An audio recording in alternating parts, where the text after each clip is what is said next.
in the heart of New South Wales. In the early 1960s, the town of Maitland was known for more than just its agriculture and quiet country charm. It was a speedway town, alive with the roar of engines and the smell of fuel in the air.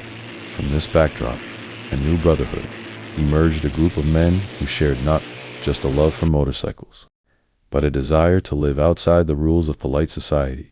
It was here in 1960 that the Gladiators Motorcycle Club was born.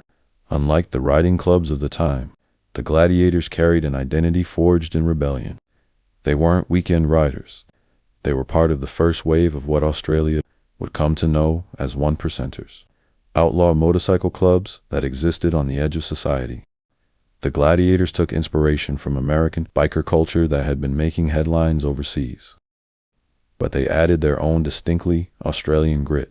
Maitland's speedway scene gave them speed, mechanical skill, and an audience that understood the thrill of danger. It wasn't long before the Gladiators became a fixture in local motorcycle culture. Their emblem said it all: a grinning skull beneath a gold and red gladiator helmet. It was a symbol of combat, of fearlessness, and of loyalty to the brotherhood. The motto, "Gladiators Forever, Forever Gladiators," wasn't just words, it was a pledge. Once you wore the patch, you were part of a family for life. The early club was tight-knit, with most members based in Maitland, but over the years, their presence spread, first to Grafton, then to Gunnedah. These were regional towns, far from the urban spotlight, and the Gladiators' power came from their roots in these communities. While the name Gladiators exists in motorcycle clubs overseas in the United States, Norway, and Germany, the Australian Gladiators have always stood apart, with no official ties to any other club sharing their name. This independence gave them their own identity and a reputation they built themselves. For decades, the Gladiators kept a lower profile than some of the big city clubs, but law enforcement still kept an eye on them. In 2002, the Grafton chapter came under scrutiny when police raided a storage unit and found several illegal firearms. Member Stephen Gardner was sentenced to 5 years in prison. The raid sent a clear message: even in quieter towns, the law was watching.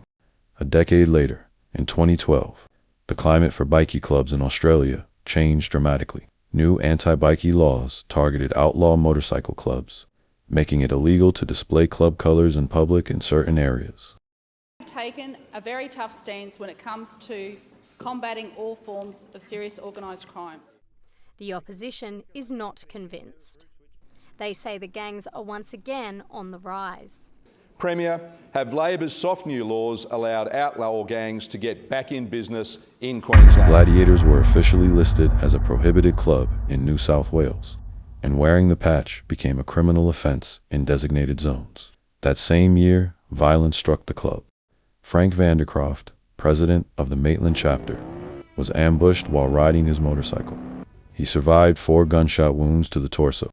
The attack was a brutal reminder that in the outlaw world, leadership often comes with danger.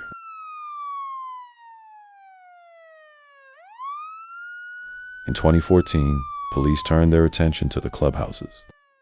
At Gunnedah, officers confiscated everything inside, from furniture to bins, though no drugs or weapons were found. At Maitland, their clubhouse was raided and partially destroyed, and a makeshift stage inside was dismantled. Arrests were made nearby, but no contraband was seized from the premises themselves. For years after, the Gladiators continued to operate, their presence in regional New South Wales steady but under increasing pressure. But in mid-2025, the balance of power shifted. The Hells Angels moved in on the Gladiators' clubhouse at Horseshoe Bend in what's been described as a soft, hostile takeover. Some members patched over to the Angels. Others were expelled, and tensions escalated when a car was rammed into the clubhouse. Gates and set alight. This wasn't just an internal matter. In the world of outlawed motorcycle clubs, territory is power, and the Gladiators had held Horseshoe Bend for more than 30 years.